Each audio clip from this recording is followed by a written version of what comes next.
bab waris ya.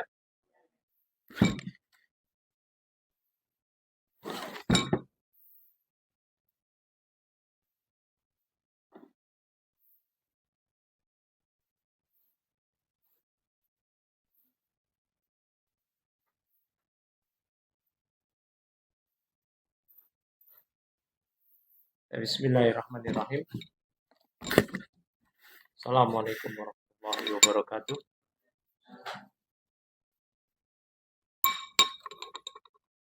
Alhamdulillahi hamdan katsiran thayyiban mubarakan fih kama yuhibbu rabbuna wa yarda. Wa asyhadu an la ilaha illallah wahdahu la syarika lah. Wa asyhadu anna Muhammadan abduhu wa rasuluh.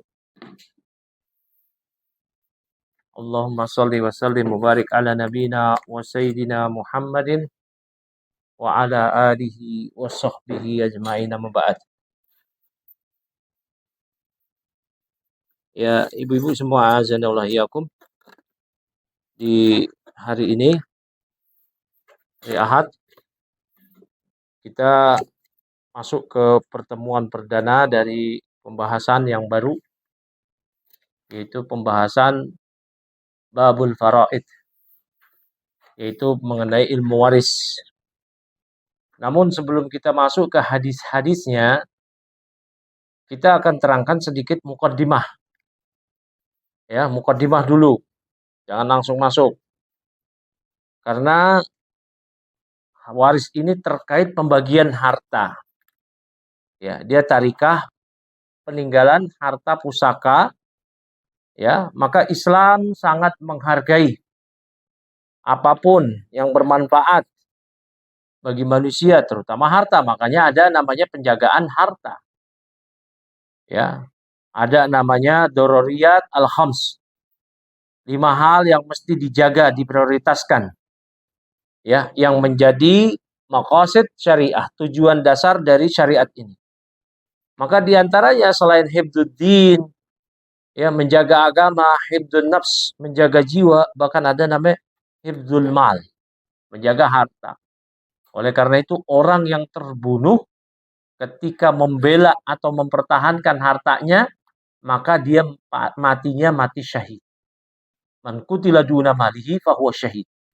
Barang siapa yang terbunuh karena membela hartanya, mempertahankan hartanya dari rampokan orang lain atau dari curian orang lain, maka dia matinya mati syahid. Namun mati syahid di sini mati syahid akhirat, bukan mati syahid dunia.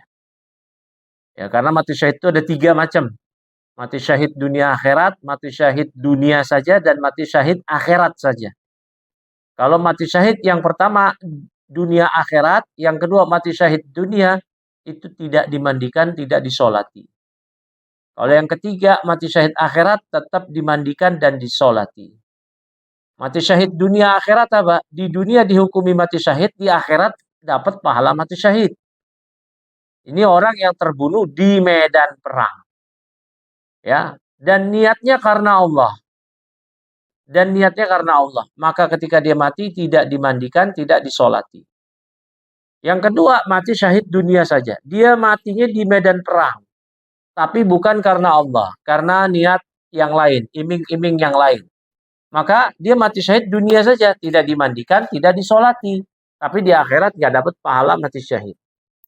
Yang terakhir, mati syahid akhirat saja. Di dunia tidak dihukumi mati syahid, tetap dimandikan, tetap disolati, namun dapat pahala mati syahid. Semisal orang yang mempertahankan hartanya, kemudian dia mati terbunuh, kemudian orang yang melahirkan, kemudian dia wafat, kemudian orang yang tenggelam, kemudian orang yang mati terbakar, dan seterusnya. Nah, kita kembali ke masalah Islam sangat menghargai harta. Maka anjuran untuk menghargai harta itu nggak sama ya dengan motivasi mengejar dunia. Tapi kalau sudah dapat harta harus dijaga. Nggak boleh mubazir, nggak boleh israf. Nggak boleh mubazir, nggak boleh israf. Tahu Bu, mubazir sama israf apa bedanya? Israf melampaui batas, mubazir gimana? Menyanyiakan harta. Nah, innal mubadzirina kanu ikhwana syayatin, kan begitu ya? Sesungguhnya orang yang mubazir, saudara setan. Kalau israf, wala tusrifu. Innahu la yuhibbul musrifin. Jangan kalian berlebih-lebihan. Perhatikan di sini. Apa beda israf dan tabdzir? Beda orang yang mubazir. Kata para ulama, israf sarfu syai' fima yanbaghi zaidan ala ma yanbaghi. Kalau israf itu menggunakan harta untuk sesuatu yang benar, namun ya ala ma yanbaghi, tidak semestinya. Ya, melampaui batas yang dibenarkan. Makan sehari satu porsi cukup, langsung 3 porsi, mukbang. Ya, mukbang. 4 porsi, 7 bungkus nasi padang. Nah, ini namanya israf, bukan mubazir. Kalau mubazir itu apa? Mubazir itu tabdzir sarfu syai' fi ma la yanbaghi. Dia mubazir itu menggunakan harta untuk yang nggak benar. Ya, untuk yang nggak benar. Punya uang harusnya digunakan untuk yang manfaat, nggak benar, malah beli rokok. Itu mubazir. Itu mubazir. Ya, baik. Nah, itu namanya mubazir. Tapi kalau untuk sesuatu yang benar berlebihan, namanya israf. Nah, Islam datang untuk menghargai harta. Menghargai harta. Bahkan wajib. Kalau salah-salah dalam mengelola harta, apakah israf atau tabdzir? Udah begitu aja. Apakah dia musrif atau mubadzir? Keduanya adalah kesalahan.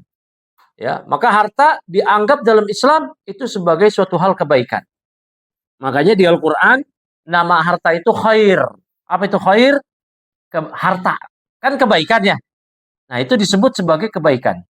Allah berfirman surat Al-Adiyat, wa innahu lahubbil khairi lasyadid. Wa innahu lihubbil khair. Dan sesungguhnya dia manusia karena kecintaan dia kepada khair lasyadid, sangat parah kecintanya, sangat rakus. La khair lihubbil khair, yaitu kebaikan disebut harta. Sesungguhnya dia terhadap harta sangat parah cintanya, sangat rakus. Ya. Barakallahu fikum. Maka kata para ulama ahli tafsir di ayat wa innahu lihubbil khair lasyadid, yaitu al-mal, harta. Ya, harta. Berarti harta adalah kebaikan. Lawan dari kebaikan, keburukan. Ya, lawan dari kebaikan, keburukan. Berarti menggunakan harta tidak pada tempatnya, itu adalah keburukan. Ya, itu adalah keburukan. Nah, perhatikan. Permasalahan warisan itulah peninggalan harta. Berarti kalau tidak diberikan atau tidak tepat pembagiannya, berarti itu keburukan. Ya, berarti itu adalah keburukan. Nah, ini perhatikan di sini. Ya, barakallahu fikum. Kemudian, ya, sebelum masuk di sini juga kita akan bahas lagi di sini mengenai ya mukadimah mengenai ilmu waris. Yang namanya ilmu waris itu terbagi menjadi 2 unsur. Pertama, kajian fikih. Yang kedua, tentu saja kajian hitung-hitungan. Maka nanti ketika kajian berjalan di sesi-sesi berikutnya, ya kita siapkan kalkulator. Gak apa-apa pakai kalkulator, pakai handphone ya. Nah, jadi ada 2 unsur. Ya, ada kajian fikihnya dan ada kajian hitung-hitungannya. Nah, kajian dari sisi fikih itu mencakup teori. Ya, sehingga dengan kita memahami fikihnya, kita bisa memahami kaidah umum terkait permasalahan waris. Ya, semisal anak laki-laki dapat jatah 2 kali anak perempuan. Ya, beda agama nggak bisa saling mewarisi. Bapaknya kafir, anaknya muslim, bapaknya meninggal, yang muslim nggak dapat waris. Atau orang tuanya muslim, anaknya murtad nggak dapat waris. Kecuali orang tuanya meninggal, si anak yang murtad masih muslim, maka dia dapat waris. Setelah itu dia murtad, ya. Kemudian apa lagi? Ahli waris nggak berhak dapat wasiat. Ya, jadi bapak kita berwasiat, rumah yang ini buat kita. Di selain waris itu batil, nggak boleh. Ya, kemudian apa lagi? Ya, saudara terhalangi kalau ada anak laki-laki. Mahjub. Ya. Apalagi kakek terhalangi jika punya ayah. Ya, apalagi cucu terhalangi jika ada anak. Nah, ini kajian fikih, kajian fikih. Ya, kalau ini mudah insya Allah. Mudah, mudah ya. Nah, tinggal yang kedua. Nah, ini baru hitung-hitungan. Ya. Nah, sisi perhitungan kajian ilmu waris atau faraid itu hanya membahas teknis perhitungan. Ketika kita menyelesaikan kasus. Ya, barakallahu fikum. Nah, kajian ini lebih rumit daripada yang pertama teori fikih. Karena harus menghitung, melakukan pembagian ya sampai bisa menyelesaikan kasus yang betul-betul terjadi di lapangan, di masyarakat. Ya. Nah, berarti kita mesti menggunakan teori matematika pecahan. Bagi ibu-ibu yang udah terbiasa, apalagi kalau di sini ada guru matematik, oh, membantu sekali. Ya. Baik.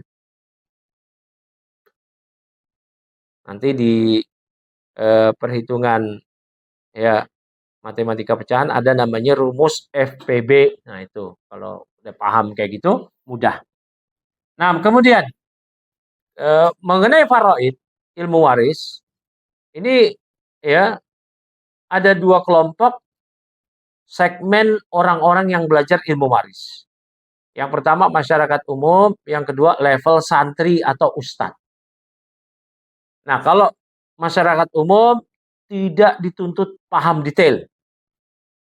Ya, hanya kaidah-kaidah umum aja. Sehingga masyarakat umum kalau nggak bisa melakukan perhitungan, ya dia tidak bersalah. Namun ketika dia menghadapi kasus, terutama di keluarga dia harus mengembalikan kepada yang paham. Pada ustadz, pada santri, begitu.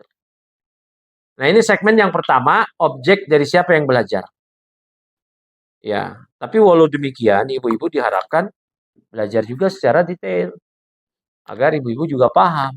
Masa iya ibu-ibu cuma taunya maunya, kulitnya aja kan juga mau. Ya, secara mendalam. Kan di sini Allah mudahkan. Terlebih lagi di sini adalah unsur kajian matematika, kita semua pernah sekolah. Kita semua pernah belajar matematika pecahan.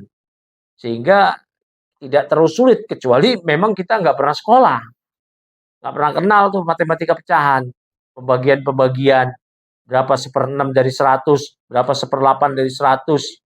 Ya, kalau kita nggak pernah sekolah, ya itu mungkin wajar. Tapi kita kan pernah sekolah.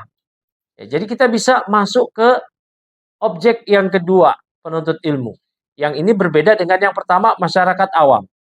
Nah, yang kedua, penuntut ilmu, ustadz. Nah, ini dituntut untuk memahami permasalahan waris secara detail. Walau nggak semua orang paham ya. Walau semua tidak paham. Di pondok kami, pengajar faraid ya cuma satu orang aja yang mendetail. Ya, yang mendetail. Ya, yang lain semua bisa. Begitu. Nah, kemudian belajar ilmu waris, ya tujuannya itu, perhatikan di sini, ini penting sekali nih, ya, karena di Indonesia di sini kan terus terang ya kita semua paham bukan hukum Islam, begitu ya. Di sini ada hukum Islam, ada hukum perdata, bahkan ada hukum adat. Kemarin saya baca berita tuh, ada seorang komika dituntut hukum adat di Toraja. Mesti menyerahkan 48 ekor kerbau, 48 ekor babi dan denda adat 2 miliar apa. Plus permohonan maaf karena dianggap menghina adat Toraja. Berarti ada hukum adat lagi nih. Waduh. Ya. Nah, ada hukum perdata. Ya. Hukum perdata itu ya di Indonesia itu yang dianggap yang itu. Misal, ya, ibu bersaudara 4, 2 laki-laki, 2 perempuan. Orang tua ibu meninggalkan harta warisan misal 10 miliar. Ya sudah, berdasarkan hukum perdata berarti gimana? Bagi rata. Ya, ya. Namun mengenai warisan kita dipersilahkan untuk memilih dari 3 hal. Perdata, hukum adat, atau syariat. Yang penting pemerintah taunya ada pajaknya aja begitu. Kan ada pajaknya, pajak warisan. Yang terpenting bagi mereka ada pajaknya. Nah, baik. Ada pajaknya Ibu ya, warisan itu. Nah, ini penting sekali ketika terjadi permasalahan waris, ya, keluarga kita jelaskan dulu bahwa wajib bagi kita berhukum dengan hukum Allah. Agar nanti ketika nanti pembagiannya, pas pembagian diri dia, karena dia perempuan, ya, dianggap, loh kok saya cuma segini. Nah, makanya harus diberikan mukadimah dulu. Bahwa kita wajib berhukum dengan hukum Allah. Karena ada juga orang yang dia, ya saya Islam, ya. Tapi saya nggak mau di sini pakai syariat Islam, pakai KUHP aja, atau pakai hukum adat aja. Nah, barakallahu fikum. Ya, karena dianggap nanti, oh kan wanita sekarang beda sama zaman dulu. Kalau sekarang wanita juga ada yang jadi tulang punggung keluarga. Wanita juga ada yang berkarir. Wanita juga ada yang jadi kepala keluarga. Kenapa warisannya jatahnya setengah dari pria dan seterusnya. Ya, barakallahu fikum. Perlu diketahui bahwa pembagian waris itu Allah yang langsung bagi. Mengenai ayat-ayat anggota keluarga yang dibagi dan berapa jumlahnya, Allah yang langsung bagi. Ya. Maka di sini harus diperhatikan ketundukan kita kepada syariat di sini. Ya, nanti ketika keluarga kita bermasalah, kita panggil orang yang bisa menyelesaikan masalah, misalkan ustadz, ternyata ada di antara keluarga kita yang tidak menerima fatwa atau keputusan ustadz berdasarkan pembagian syariat, waduh repot nanti. Nah, makanya harus dikompromikan dulu. Ya, harus dikompromikan dulu. Ya udah kita merujuknya ke syariat aja. Kita kan orang Islam. Ya.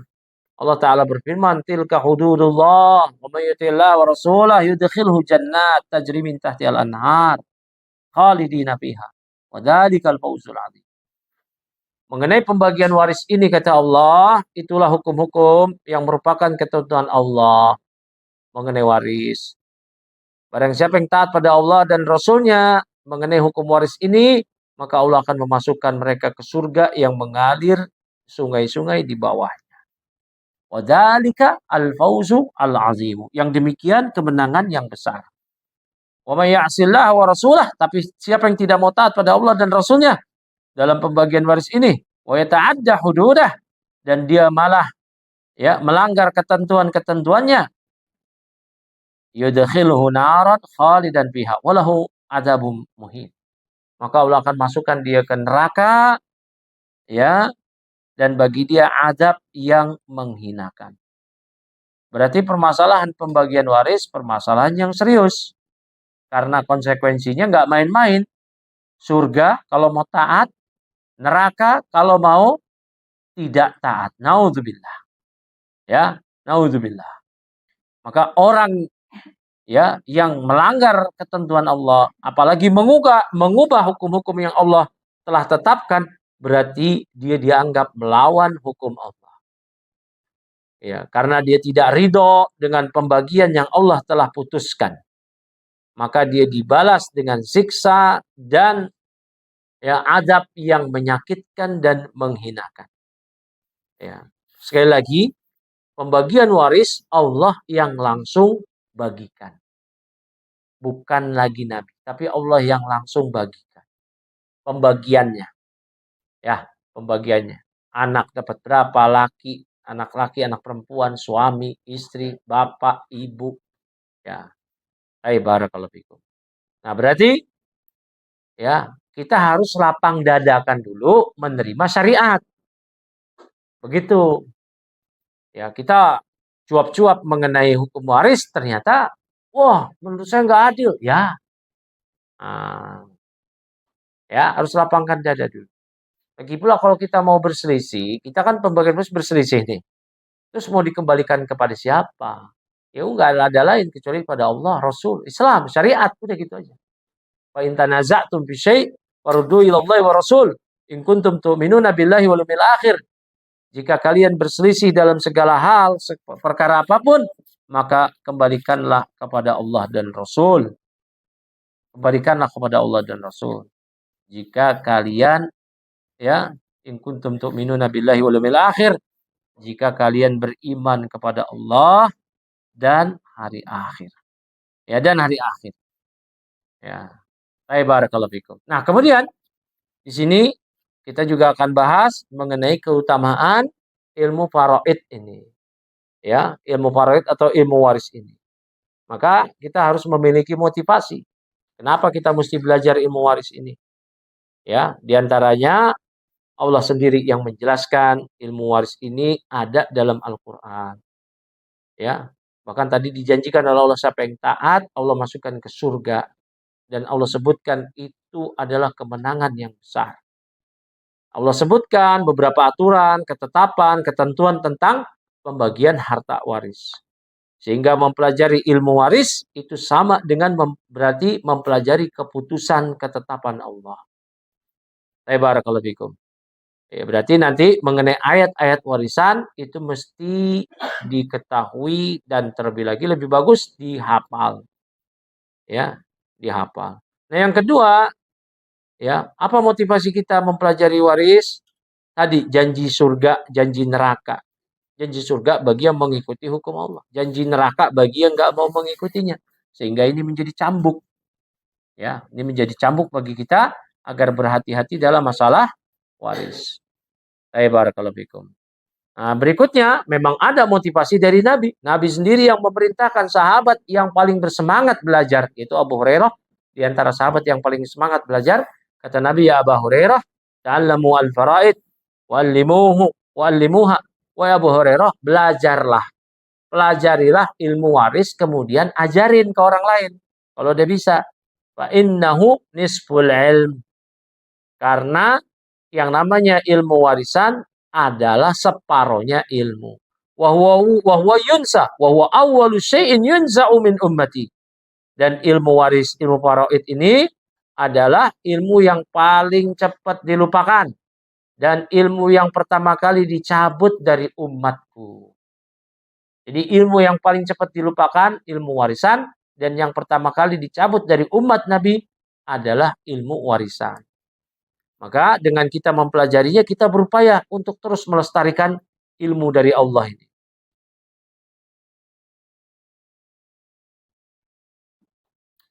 Barakallahu fikum. Dan dia ilmu yang kata Nabi tadi, ilmu yang paling cepat dilupakan. Ya, karena sedikit orang yang mau mempelajarinya. Siapa di antara ibu-ibu yang pernah belajar ilmu waris? Jujur. Hah? Boro-boro, nggak ada, gitu-gitulah ya jawabannya. Ya, makanya ya, para sahabat, para ulama mewasiatkan kita untuk belajar ilmu waris ini. Umar bin Khattab sampai mengatakan ta'allamul faraid fa innaha min dinikum. Pelajarilah ilmu warisan karena ini bagian dari agama kalian. Ya, bahkan Umar bin Khattab mengatakan ta'allamul faraid kama tata'allamuna al-Qur'an. Pelajarilah faraid sebagaimana kalian belajar Quran. Kita dulu belajar Iqra 1 2 3 4 5 6, belajar tajwid, belajar menghafal. Ya. Dan Umar memerintahkan kita belajar faraid seperti kita belajar Al-Qur'an. Barakallahu fikum. Mungkin di antara ibu-ibu ada yang bisa baca Quran. Tapi ternyata nggak ngerti ilmu waris. Padahal di Al-Quran ada ayat tentang ilmu waris. Ya. Maka kata para sahabat, diantaranya Abu Musa al-Asy'ari, masalul ladzi yaqra'ul Qur'an wa la yuhsinul faraid kamasali burnus la ra'salah. Ya. Perumpamaan orang yang pandai bisa baca Quran tapi dia nggak ngerti ilmu faraid, ilmu warisan. Itu seperti burnus.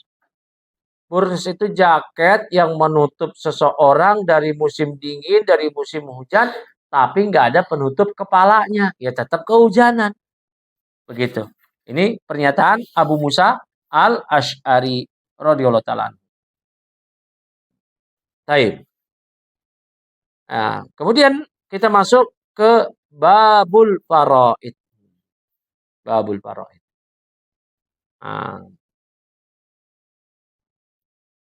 ilmu faraid itu apa sih? Faraid itu jamak dari faridah.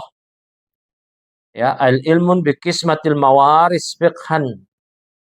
Ya, ilmu yang membahas tentang harta warisan dari sisi fikih dan juga dari aspek hitung-hitungan. Nah, ini mengenai ilmu waris. Baik.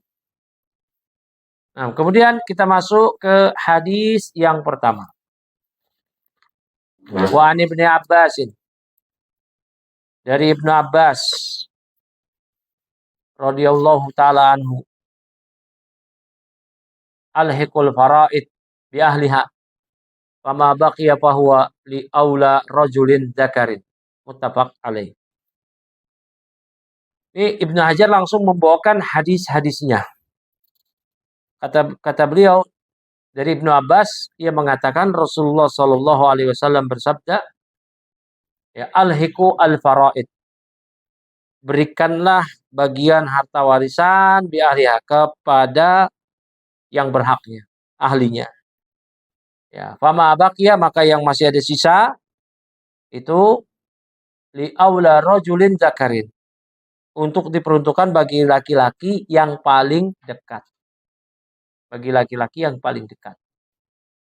Nah, dari hadis ini, satu hadis pertama ini, kita bisa ambil faedah, innal faraid al-mansusah fi kitabillahi sittah. Ya. Faraid warisan adalah bagian-bagian pembagian dari harta warisan yang sudah ditentukan dalam Al-Quran, itu jumlahnya ada 6. Yaitu an-nisfu was-sulus was-sulusan war-rubu' was-sudus was-sumun. Itu ada setengah, sepertiga, 2/3, seperempat, seperenam, seperdelapan. Ya, baik. Nah, itu mengenai harta warisan. Itu yang pertama yang kita bisa ambil faedah. Yang kedua, baru di hadis pertama ini wujubu ita'i ashabil faraid.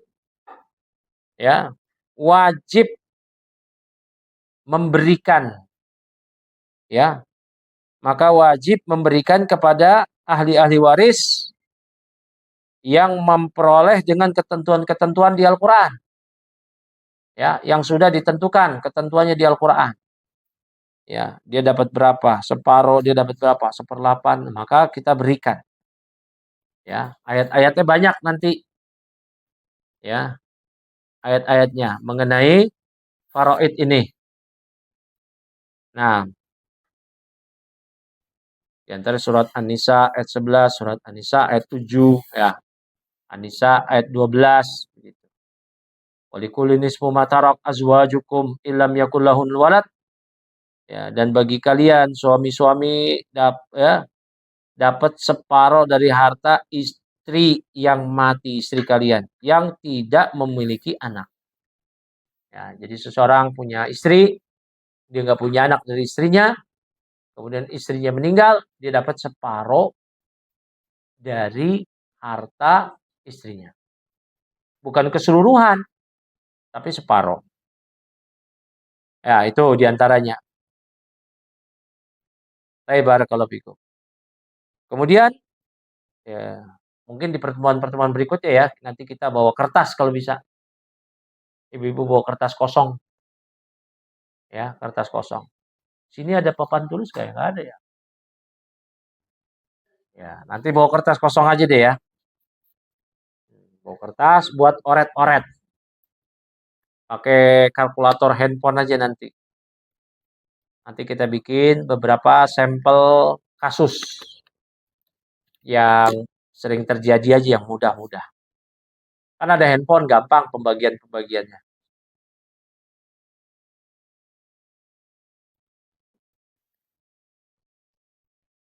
Ya.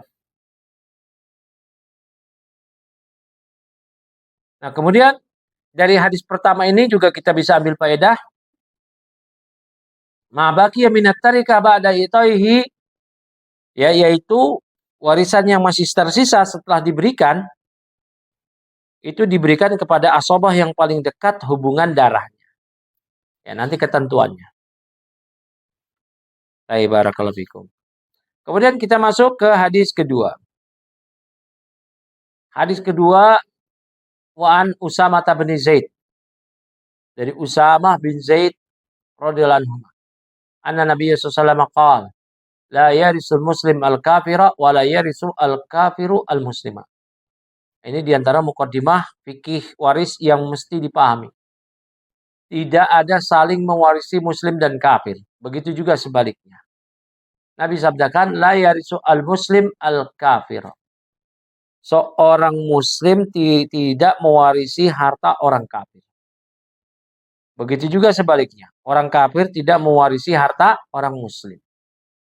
Nah, ini adalah mukaddimah fikih yang mesti dipahami. Barakallahu fikum.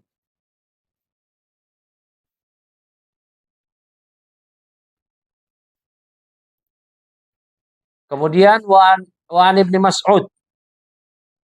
Dari Ibnu Mas'ud radhiyallahu ta'ala anhu, ya, fi bintin wa binti benin wa ukhtin qadar Nabi sallallahu li abnatin an-nisfa wa li ibnati bani as-sudus takmilatas sulusain wa ma baqiya walil ukhti, rawahu al-Bukhari. Dari Ibnu Mas'ud, ya, beliau menyatakan terkait pembagian waris bintin, anak wanita, anak perempuan. Kemudian bintu ibnin, ya. Kemudian putri dari anak laki-laki, berarti cucu perempuan, tapi dari anak laki-laki. Misal ibu punya putra, putra ibu punya anak laki-laki. Putra ibu punya anak perempuan. Ya. Kemudian putra ibu meninggal. Putra ibu meninggal. Nah, ini cucu ya. Nah, nih. Nah, nanti ketika ibu meninggal, gimana cucunya? Dapat warisan apa enggak? Nah, nih, perhatikan. Wa ukhtin. Ya, dan saudari perempuan. Kata Ibnu Mas'ud apa? Qada nabiyyu, maka Nabi SAW telah menetapkan keputusan. Ya. Lil abnati an-nisfa. Bagi anak perempuan separoh. Wali benati al-ibn as-sudus. Cucu perempuan dari anak laki-laki 1/6. Ya. Watakmilata as-sulusain. Ya. Dan sebagai genapnya 2/3. Wa ma baqiya falil ukhti. Dan sisanya untuk saudara atau saudari perempuan. Berarti dari hadis ini saudara perempuan beserta anak perempuan atau anak laki-laki diberi harta warisan, ya, diberi sisa warisan. Nah, anak perempuan mewarisi separoh. Ya. Itu kapan? Selama dia sendirian. Ya. Dan tidak diasobahkan saudara laki-laki, baik satu atau lebih. Enggak ada, dia anak tunggal. Separoh. Cucu perempuan dari anak laki-laki memperoleh 1/6. Ya. Jika bersamaan dengan anak perempuan. Untuk menyempurnakan 2/3 jika tidak diasobahkan saudara laki-laki atau lebih. Ya, nanti kita akan bikin kasusnya ya. Ke realnya. Ini baru mukadimah. Kemudian masuk ke hadis ketiga. Wa an Abdillah wa an Abdillah bin Umar, dari Abdullah bin Umar. Dari Abdullah bin Umar radhiyallahu taala anhu. Qala, ia mengatakan, qala Rasulullah Rasulullah Shallallahu Alaihi Wasallam bersabda, ya, Rasulullah SAW bersabda, la yatawarasu ahlu millatain. Ya. Rawahu Ahmad wal arba'ah ila Tirmidzi. Baik. Ya, la yatawaras, tidak boleh saling mewarisi ahlul millatain. Apa itu ahlul millatain? Yang berlainan agama. Orang yang punya dua agama, yang keluarga yang punya dua agama itu tidak boleh saling mewarisi. Ya, tidak boleh saling mewarisi. Ini mukadimah juga. Nah, akhrajahu al-Hakim bilabdi Usama. Warawan Nasai hadisa Usama bihadzal lafzi. Sama kayak hadis Usama yang tadi. La yarisu al-muslim al-kafira. Orang muslim tidak boleh mewarisi orang kafir. Ya, jadi dari hadis ini lagi-lagi menegaskan hadis Usama, tidak ada warisan bagi pemeluk dua agama yang berbeda. Ya. Nah, kenapa? Karena kekafiran menghalangi untuk mewarisi. Ya. Barakallahu fikum. Ini diantara mukadimah yang mesti dipahami. Mukadimah fikih. Wa an Imran ibn Husain. Dari Imran bin Husain. Ya, ja'a rajulun ila Nabi. Yaitu seseorang datang kepada Nabi sallallahu alaihi wasallam. Ya, kemudian faqal, ia mengatakan, inna bena ibni mata. Sesungguhnya cucu laki-laki saya dari anak laki-laki saya, ya, cucu laki-laki dari anak putra saya telah wafat. Famali min mirasih. Ya, baik, cucu laki-laki dari anak laki-laki saya telah mati. Berapa bagian, ya, berapa bagianku dari harta warisannya? Ya. Nah, ini cucu anak laki-lakinya ini kaya. Ya. Kata Nabi kepada si kakek, laka sudus. Engkau mendapatkan 1/6. Walamma walla da'ahu. Ketika orang tersebut, ya, berpaling, Nabi memanggilnya. Ya. Faqala laka sudusun akhar. Kamu dapat 1/6 yang lain. Walamma walla da'ah. Ketika orang itu berpaling, Nabi lagi-lagi panggil. Faqala inna sudus al-akhar, ya, tu'matun. Engkau mendapat, ya, 1/6 yang lain itu sebagai makanan untukmu. Rawahu Ahmad wal arba'ah. As-Sahu at-Tirmidzi wa huwa min riwayatil Hasan al-Basri an Imran wa qila innahu lam yasma' minhu. Ada yang mengatakan, ya, Hasan al-Basri tidak mendengar dari Imran bin Husain, Allahu a'lam. Ya, tu'matan itu maksudnya makanan ziyadatun alal faridah, sebagai tambahan dari, ya, harta waris yang sudah ditetapkan. Maka kakek, jika putranya sudah nggak ada, dia cuma punya cucu, cucunya kaya raya, ya, dan cucunya meninggal, maka kakek mendapat 1/6 dari cucunya sebagai bagian tertentu. Baik.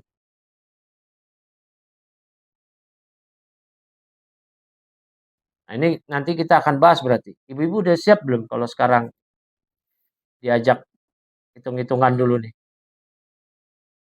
Ah, udah ada kertas belum? Udah siap-siap berarti ya? Ya. Nah,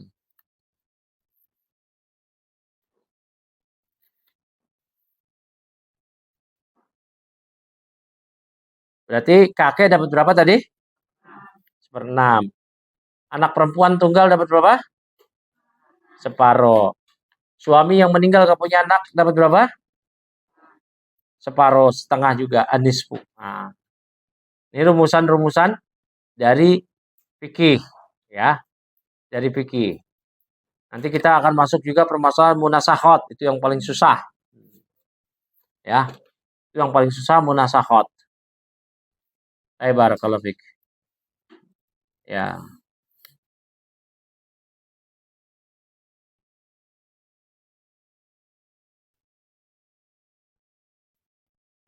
kalau ada papan tulis enak.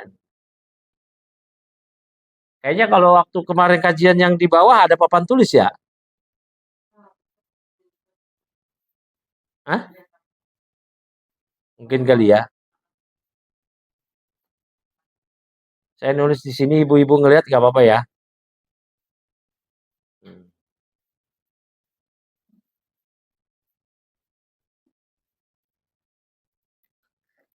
Iya, mungkin biar enak gitu. Iya, iya. Baik.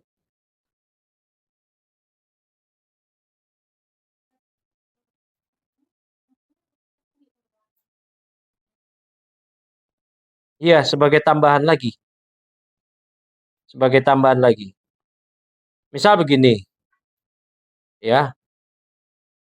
Seorang pria punya dua anak perempuan.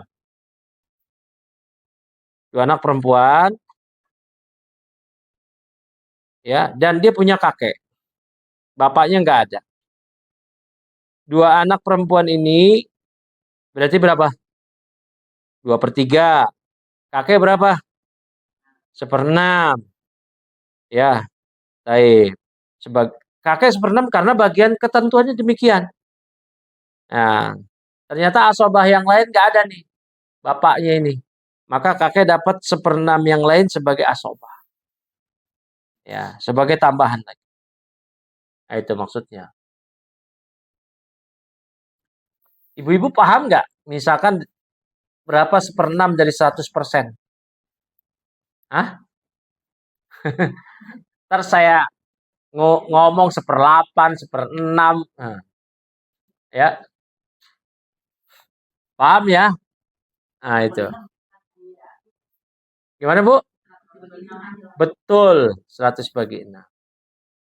Ya, kalau 100 dibagi 6, berarti sama dengan berapa? Nah, 16 dong. 16,6. Ya, 16,6 dikali 6. Ya, hampir 100. 99, hampir 100. Begitu. Nah, ini untuk memudahkan, makanya tadi saya sebut, pegang kalkulator nanti. Ya. Nah, di buku Bulughul Maram ini nggak tertib seperti buku fikih yang lain. Ya. Nah, makanya saya perlu nanti papan tulis. Kita megang buku Bulughul Maram ini rumusan dasar, tapi nanti metode pengajarannya seperti pengajaran fikih faraid biar tertib. Kalau di sini kan lompat-lompat pembahasannya di buku ini, ya lompat-lompat, ya nggak apa-apa, ya sebagai rumusan dasar aja. Baik. Kemudian, ya, wa an ibni Buraidah, dari Ibnu Buraidah radhiyallahu taala anhu, ya, kemudian an Abi dari bapaknya Buraidah, anna Nabi sallallahu alaihi wasallam ja'ala lil jadda as-sudus. Nabi SAW telah menjadikan atau menetapkan bagian warisan untuk jaddah, untuk nenek, adalah seperenam. Idza lam yakun dunaha ummun. Namun dengan syarat, apabila di bawahnya nggak ada ibu. Ibu si mayit. Ya. Kalau dia nggak punya ibu tapi punya nenek, nenek dari bapaknya, maka si nenek dapat warisan seperenam. Ya, dari bagian nenek, ya, dari ibu maupun dari ayah adalah seperenam. Kalau nggak punya ibu, ya. Kalau dia punya ibu, nenek dapat nggak? Nggak, ya. Kalau dia punya ibu, si nenek nggak dapat. Nah, ini berarti rumusan dasar ya. Rumusan dasar. Nih hari ini rumusan dasarnya mukadimah. Pekan depan baru kita bahas kasus per kasus. Baik, barakallahu fiik. Kemudian hadis berikutnya, Anil Mikdam. Ini nggak apa-apa, kita jadi kenal hadis-hadisnya dulu. Anil Miqdam ibni Ma'di Yakrib. Dari Miqdam ibni Ma'di Karib, afwan, ibni Ma'di Karib. Radhiyallahu anhu, qala Rasulullah SAW, al-khal. Al-khal itu om dari pihak ibu. Kalau om dari pihak bapak. Al-khal warisu man la warisalah. Sebenarnya hukum asalnya dari pihak ibu nggak ada waris. Ya, nggak ada waris. Tapi om dari pihak ibu masih bisa dapat warisan. Man la warisalah. Ya, paman dari pihak ibu menjadi ahli waris bagi orang yang tidak memiliki pewaris. Ya, akhrajahu Ahmad wal arba'ah siwa at-Tirmidzi. Ya, wa hasanahu Abu Zur'ah Ar-Razi wa sahahu Ibnu Hibban wal Hakim. Seorang dia sebatang kara, gak punya istri, gak punya anak, paman dari pihak bapak nggak ada, punya paman dari pihak ibu, kemudian dia meninggal, hartanya buat pamannya. Ya, walaupun pamannya hanya dari satu aja, itu dari pihak ibu saja. Nah, kemudian wan Abi Umamah Sahal ibni Sahal, dari Umamah bin Sahal qala kataba ma'i Umar, ya, ila Abi Ubaidah radhiyallahu anhu. Umar telah menulis surat kepada Abu Ubaidah. Menulis surat anna Rasulullah SAW qala, bahwa Rasulullah SAW bersabda, Allahu wa rasuluhu maula man la maula lah. Allah dan Rasul adalah pelindung bagi orang yang tidak memiliki pelindung. Wal khal warisu man la warisalah. Nah, ini poinnya. Paman dari pihak ibu, ya, adalah pewaris, menjadi pewaris bagi orang yang tidak punya ahli waris. Rawu Ahmad wal arba'ah siwa Abi Dawuda wa hasanahu at-Tirmidzi wa sahahu Ibnu Hibban. Nah, berarti dari dua hadis mengenai paman ini dari pihak ibu, hadis ini adalah dalilun ala taurisil khal wa ghairi min zawil arham inda adami wujubi al-asabah wa zawi al-furud. Berarti hadis ini menunjukkan bahwa paman dari pihak ibu, ya, dia bisa mendapatkan warisan apabila tidak ada pewaris dari asabah. Nah, ya. Nah, khol ini disebut zawil arham. Ya. Khol, paman disebut zawil arham. Nah, memang dia bukan asabah tapi zawil arham. Ya. Zawil arham, kerabat dekat. Ya. Tapi dia bukan asabah.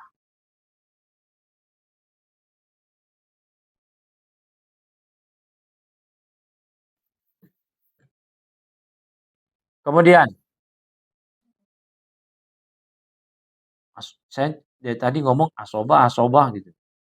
Asobah ngerti nggak? Hah? Asobah. Ah.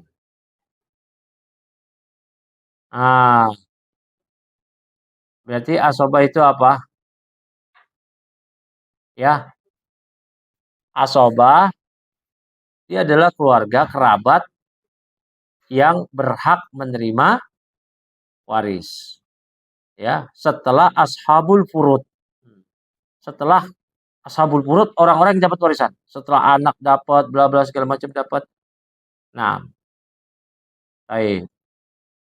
Kalau harta peninggalan telah habis dibagikan kepada ashabul furud, kepada anak, berarti asobah nggak dapat apa-apa. Ya, baik. Nah, kecuali anaknya hanya perempuan.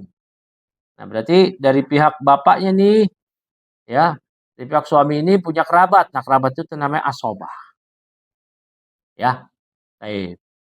Asobah itu ada macam-macam. Ada asobah, ya, nasabiyah atau ada asobah sababiyah. Ya, asobah sababiyah dan asobah nasabiyah. Nasabiyah berarti dari nasab. Ya. Nanti istilah-istilahnya kalau ibu nggak tahu, tolong tanya ya. Ini mumpung saya dari tadi sebut asoba-asoba,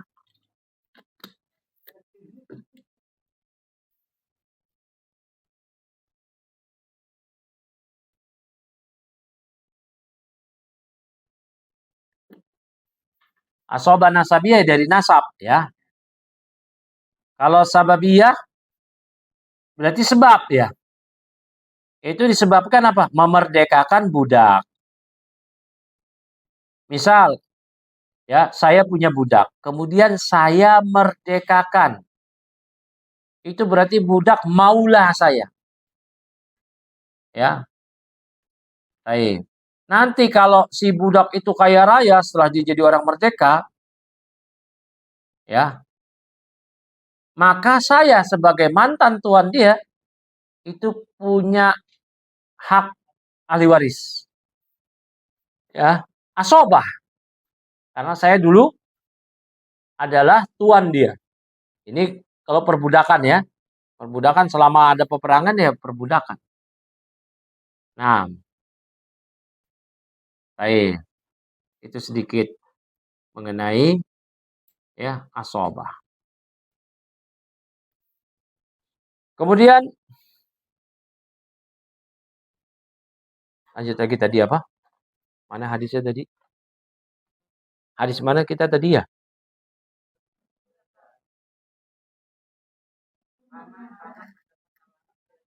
Oh iya. Ya. Kemudian an Jabir dari Jabir bin Abdullah, ani Nabi SAW. Idza stahal al maulud wurrisa.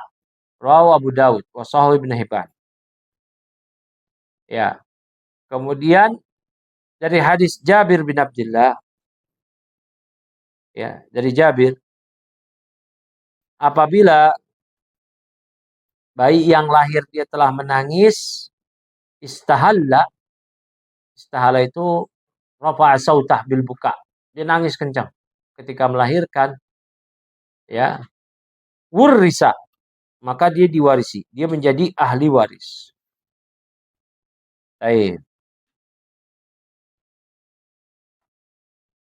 Berarti jika anak yang baru lahir kemudian mati, ya, kemudian dia mati, maka hukum warisan dan yang lainnya berlaku. Ya, hukum pengurusan jenazah berarti dia bukan hanya dimandikan, dikafani, dikuburkan, namun juga dia wajib disolati. Ya, itu ya mengenai anak yang mati ketika keguguran. Kalau dia meninggal dalam masih di janin ibunya, di rahim ibunya dia meninggal belum lahir, maka kewajibannya apa?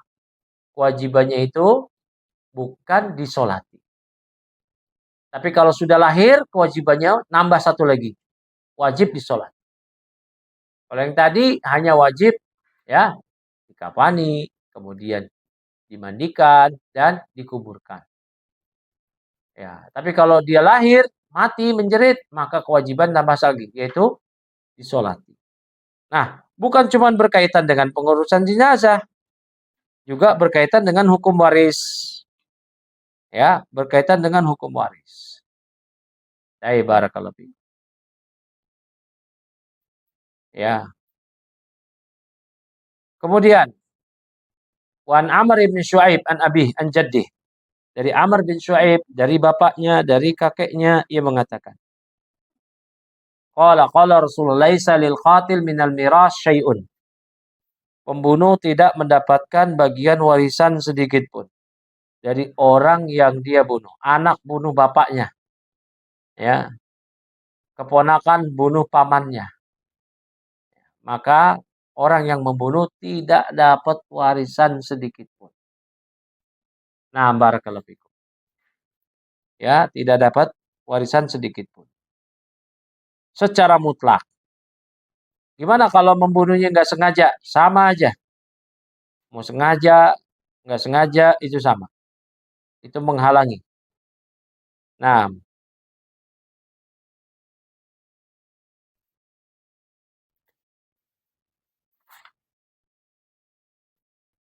Wan Umar bin Khattab. Dari Umar bin Khattab, ia mengatakan, Sami itu Rasulullah SAW yaqul, ma'ahroza al-walidu awil waladu fahuwa li asabatihi man kana. Rawa Abu Dawud wa Nasa'i wa Ibnu Majah wa Sahih Ibnul Madini wa Ibnu Abdul Barr.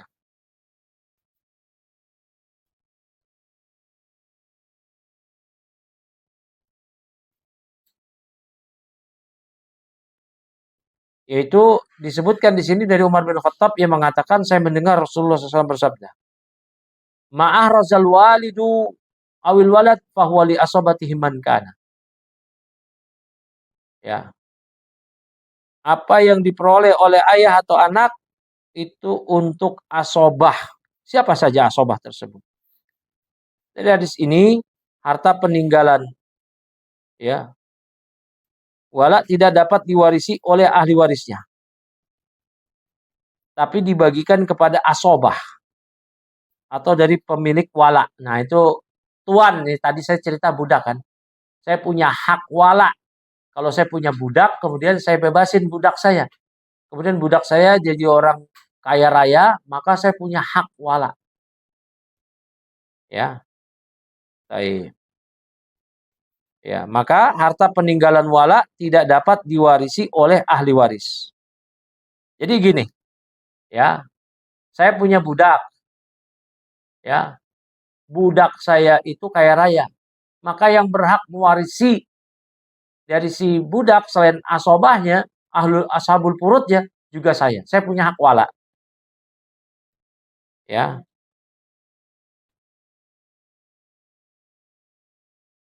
Nah,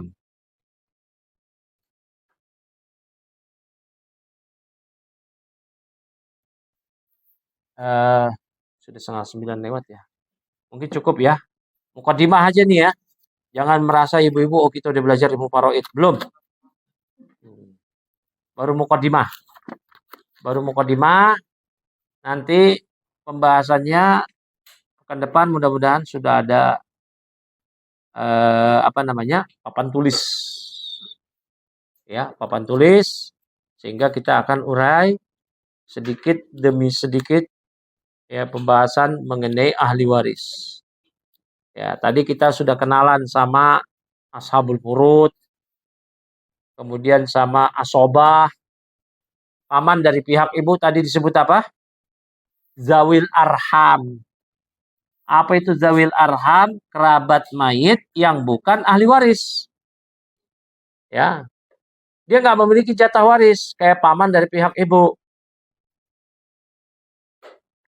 Ya, kenapa jadi ahli waris? Karena ashabul furud nggak ada, asobah nggak ada. Ya udah jatuh ke ya zawil arham. Tapi dengan dua syarat tadi. Ya, tidak ada ahli waris yang berhak mendapatkan asobah, tidak ada ahli waris yang berhak mendapatkan rot selain suami istri. Rot itu apa? Nanti pembahasannya. Ya, nanti pembahasannya nanti insya Allah. Ya. Nah, jadi kalau kita sederhanakan, kerabat mayit itu ada dua. Ahli waris, ya. Ahli waris itu ada berapa? Ada berapa? Berapa? Jangan sebut 2, jangan sebut 3, jangan sebut 10. Banyak berarti, 15. Berarti kerabat mayit itu ada dua. Yang pertama yaitu ahli waris, yang kedua zawil arham. Ya, ahli waris ya anak laki-laki, istilahnya ibn. Anak perempuan, ya, bintun. Kita bahas dari urut dulu. Pertama ibnun, anak laki-laki. Yang mau catat silakan catat. Yang kedua bukan bintun, ibnul ibni. Cucu laki-laki dari anak laki-laki. Yang ketiga al-ab, bapak, ayah. Ya. Yang keempat jad, kakek, bapaknya ayah. Yang berapa itu? 4 ya. Yang kelima akh syakik, saudara kandung, laki-laki. Saudara kandung artinya seibu sebapak. Yang kedua, akhlil ab, saudara seayah aja. Udah yang keberapa itu? 6 ya. Berarti yang ketujuh apa ya? Akhlil saudara seibu saja. Saudara laki-laki seibu. Kemudian yang ke-8. Ibnul akh syakik, yaitu keponakan laki-laki dari saudara laki-laki kandung. Ya. Yang ke-9, ibnul akh lil ab, keponakan laki-laki dari saudara yang cuma sebapak saja. Ya, misal bapak saya punya istri lagi, terus bapak saya punya anak laki-laki, anak laki-lakinya bapak saya, bukan anak laki ibu saya, punya anak laki-laki, keponakan. Itu namanya ibnul akh lil ab. Ibnul akh lil ab, keponakan laki-laki dari saudara laki-laki sebapak aja. Kalau saya meninggal, ya, asobah saya sudah nggak ada, dia dapat, misalnya begitu, paham ya? Keponakan laki-laki dari saudara laki-laki sebapak saja. Ya. Kemudian yang ke-10, am syakik. Am syakik, am artinya kan paman. Ya. Yaitu saudara bapak saya yang sekandung dengan bapak saya. Seibu sebapak dengan bapak saya. Artinya nenek saya adalah ibunya paman saya.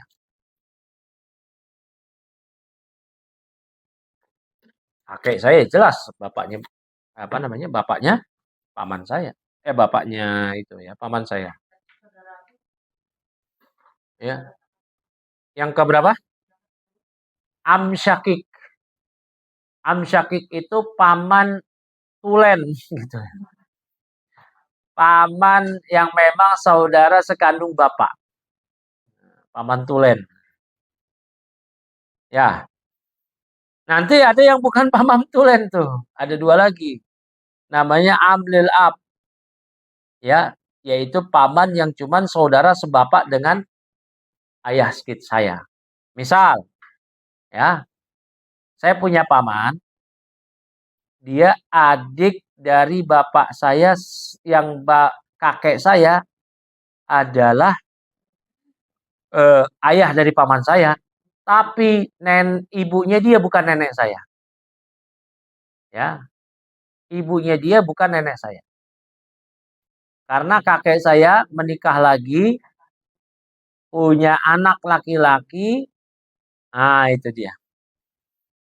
Nah, yang berikutnya masih paman, ya. Bukan paman sekarang, apa namanya? Itu sepupu, sepupu. Kalau paman seibu aja, nggak bisa, nggak boleh. Ya. Nah, sepupu sekarang, sepupu ibnul am syakik, sepupu dari paman sekandung. Ya. Nah, ini yang tadi. Kakek saya punya istri lagi, punya anak laki-laki. Kemudian anak laki-laki dari kakek saya yang dari istri yang lain ini punya anak laki-laki lagi. Nah, itu namanya, ya, sepupu ibnul am lil ab. Kalau yang paman tulen punya anak, paman tulen, apa namanya? Paman kandung dari saudara kandung dari bapak saya, itu namanya ibnul am syakik. Sudah tuh, sepupu udah. Nah, kemudian yang dapat waris siapa lagi? Suami. Ya. Siapa lagi yang dapat waris? Mu'tik tadi. Saya punya budak, budak saya merdeka, budak saya kaya raya, saya dapat warisan dari ahli waris. Istilahnya mu'tik, orang yang memerdekakan.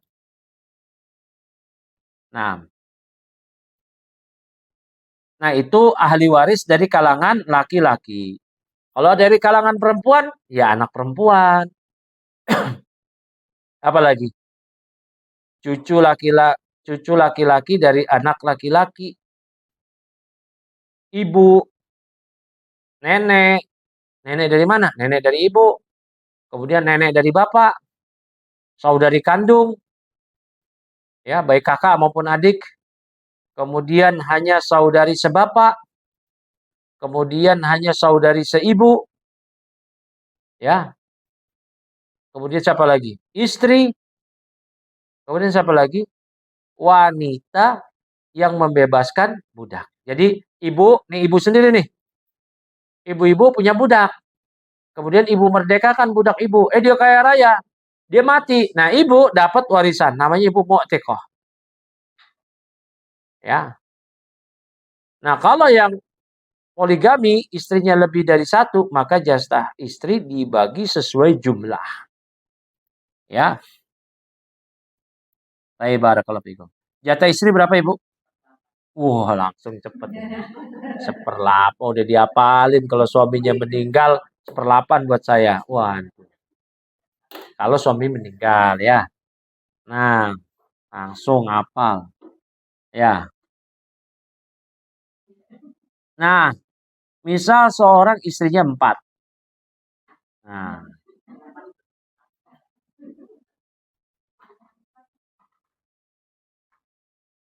ya. Ah, perhatikan. Mayit punya 4 istri. Maka jatah seperlapan dibagi 4. Nah,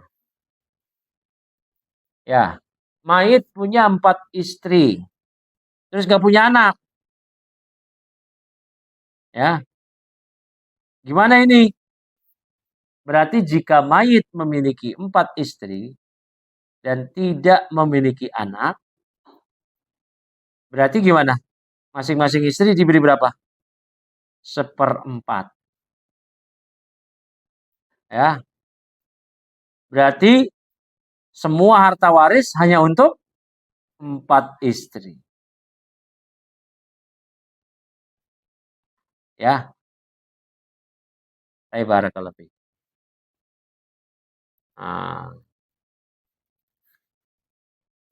Nah, kemudian tadi zawil arham. Yang tadi paman tuh dari pihak ibu ya. Karena tadi hadisnya sudah berlalu. Ini mukadimah dulu ya. Zawil arham itu ada berapa? Ada 11. Ya. Ini kerabat yang bukan bagian yang tadi itu. Bukan yang 15 tambah 10, bukan yang 25 orang tadi itu. Tapi dia kerabat. Ya. Siapa itu zawil arham? Semua cucu dari anak perempuan. Ya. Semua cucu dari anak perempuan. Aslinya kan nggak dapat waris dia. Cucu dari anak perempuan. Tapi kalau ketiadaan ahli waris, asobah nggak ada, berarti semua cucu dari anak perempuan dapat. Kemudian apa lagi? Semua keponakan dari saudara perempuan. Ini namanya zawil arham.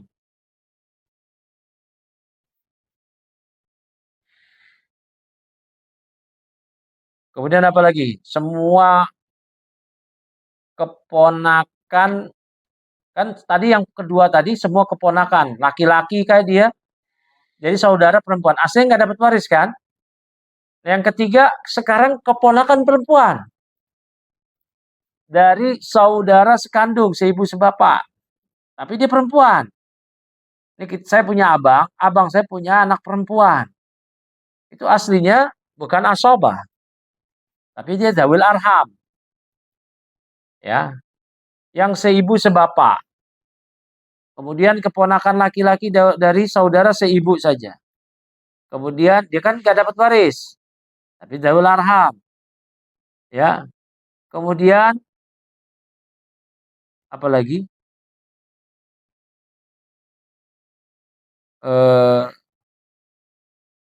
Misal ibu saya, misal nih ya, istilahnya apa nih? Ini nggak kenyataan. Ibu saya misal menikah lagi. Kemudian ibu saya punya anak laki-laki. Berarti ini beda bapak sama saya ya. Beda bapak sama saya. Ya. Nah, anak saya terkait saudara tiri saya tadi, itu paman seibu namanya. Saudara laki-laki paman seibu aja. Nah dia, ini paman ini, saudara saya seibu saya aja nih, untuk anak saya, itu zawil arham. Ya, mahram dia, zawil arham. Berarti paman seibu saya. Itu ya kasusnya. Kemudian apa lagi? Semua bibi dari bapak. Kan tadi hanya disebutkan pamannya. Ya, Bagaimana dengan ammah? Ya, dia zawil arham. Semua bibi dari bapak. Kemudian yang tadi dibahas Ibnul Am, saudara sepupu laki-laki. Bagaimana dengan saudari sepupu? Zawil arham. Semua anak perempuan dari paman. Ya, dari bapak. Ya. Nah, kemudian zawil arham yang tadi disebutkan dalam hadis, paman dari ibu, khol. Ya, paman dari ibu. Atau kholah, bibi. Ya. Nah, kemudian kakek kan tadi cuma dari bapak. Nah, bagaimana kakek dari ibu? Ya, dia zawil arham. Zawil arham. Ya, kemudian apa lagi? Ya,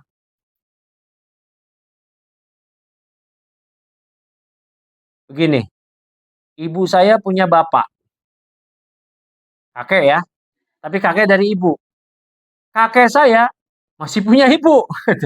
Kakek dari ibu saya masih punya ibu. Berarti nenek buyut ya. Nah, itu zawil arham. Nah, yang terakhir, semua anak dari zawil arham itu juga zawil arham. Semua anak dari semua yang tadi disebutkan zawil arham. Ya, saya barakallahu fikum. Sudah? Nah, itu sedikit mukadimah ya. Banyak sekali mukadimah sebenarnya. Capek kalau diterangin. Gak ada papan tulis juga. Nah, ya, baik cukup. Subhanakallahumma bihamdik. Asyhadu an la ilaha illa anta astaghfiruka wa atubu ilaik. Ya,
Yang wajib adalah menjalankan perintah itu aja, yang tertuang dalam ayat atau dalam hadis.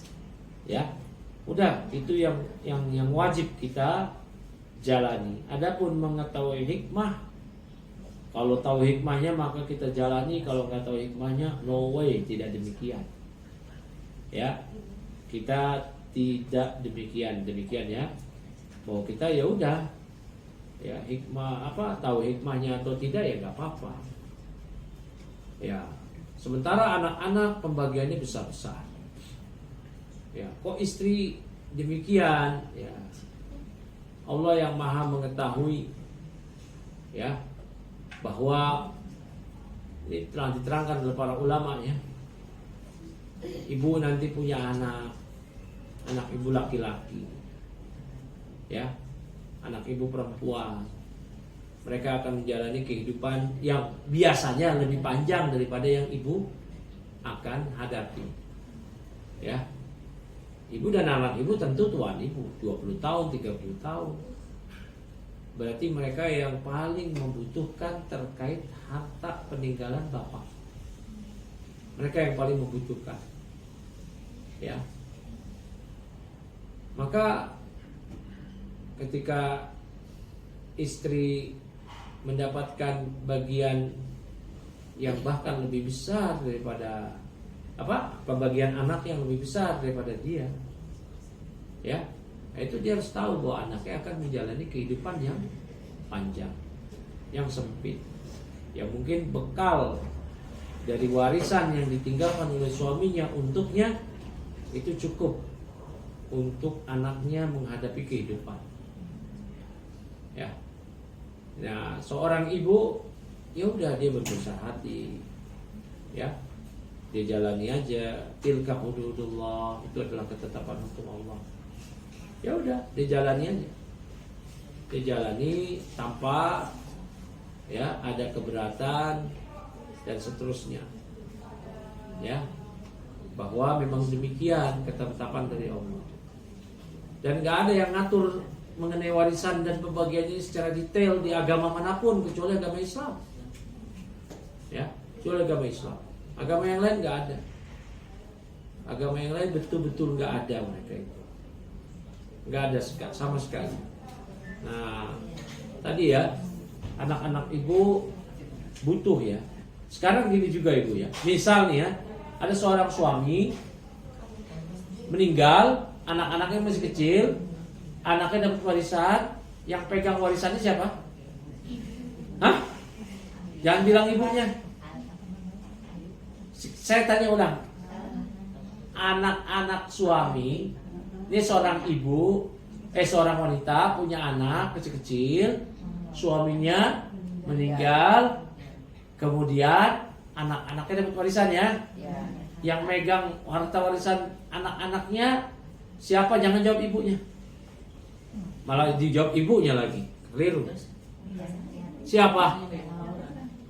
Walinya. Emang ibunya wali? Kalau dia punya anak perempuan, walinya ibunya ya? Bukan kan? Berarti siapa? Pamannya. Wah, ntar mau pamannya dimakan lagi. Kalau dibagi udah masing-masing untuk kebutuhan mereka boleh kan Ustaz? Ya. Tapi yang megang pamannya ya, walinya. Walinya kayak begitu. Ya kalau memang ada indikasi kuat, ada penyelewengan, korupsi dari harta warisan, ya jangan diberikan kepada orang tersebut. Terus dipegang sama ibunya. Ibunya nikah lagi sama cowok baru. Cowoknya ngelihat, wah janda kaya nih. Cowoknya padahal itu peninggalan siapa? Anak yatim kan. Berarti cowoknya makan harta anak yatim, berarti harus dipisah memang. Nggak boleh. Ya kalau bagian istri 1/8 ya udah terserah lah. Habis itu dia mau modalin suami baru deh. Jangan modalin suami baru pakai duit buat anak, itu makan harta anak yatim itu. Waduh. Ya. Nah itu yang harus dipahami. Tapi sekarang ya wali nggak peduli. Saya pernah bahas di sini. Misal seorang wanita ditinggal mati suami, dia miskin, akhirnya dibanting tulang buat menghidupi anak-anaknya. Kerabat suaminya ada santai-santai aja, malah cuma bisa simpati, ngasih bantuan setahun sekali, 6 bulan sekali. Kalau ingat dosa mereka semua. Kenapa? Karena mereka adalah wali dari keponakannya. Berarti mereka yang paling berhak, wajib apa? Menafkah anak-anaknya, bukan si jandanya nih, wanita ini. Kalau wanita ini siapa yang wajib menafkahi? Walinya dia. Berarti harus dipisah tuh Bu, ya. Ini wanita meninggal suaminya. Dia punya anak taruhlah 5. Yang 5 anak-anaknya yang wajib menafkahi siapa? Walinya. Berarti dari keluarga suaminya. Sementara si wanita ini keluarga perempuannya. Walinya siapa? Bapaknya, abang laki-lakinya, adik laki-lakinya, atau pamannya. Paham sini ya? Nah, kalau hukum Islam demikian. Tapi kalau sekarang kan beda. Ya ada wanita kehilangan suami, dia akhirnya kerja pagi sore banting tulang, anaknya bahkan dibawa ngegojek, ya subhanallah. Ini pikiran keluarganya kemana ini ya? Harusnya keluarga dari mantan suami atau suami yang meninggal berkewajiban, ya keluarga dari si perempuan berkewajiban untuk menafkahi perempuan yang telah menjanda tadi, sehingga dia tidak perlu lagi tadi tuh ngegojek, bawa anaknya di depan masih kecil, ibu jualan, subhanallah. Ya, nah itu ketiadaan hukum Islam akhirnya menyebabkan ketimpangan dalam kehidupan kita. Allah Ustaz. Tapi cukup kali ya. Udah jam 9 lewat ini. Ya.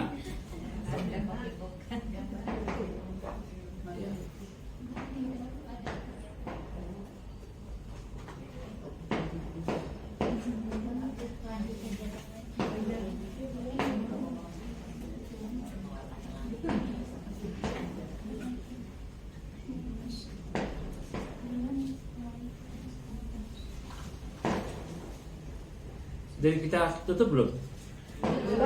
Oh subhanallah, bihamdik, asyhadu an la ilaha illa anta, astaghfiruka wa atubu ilaik. Assalamualaikum warahmatullahi wabarakatuh.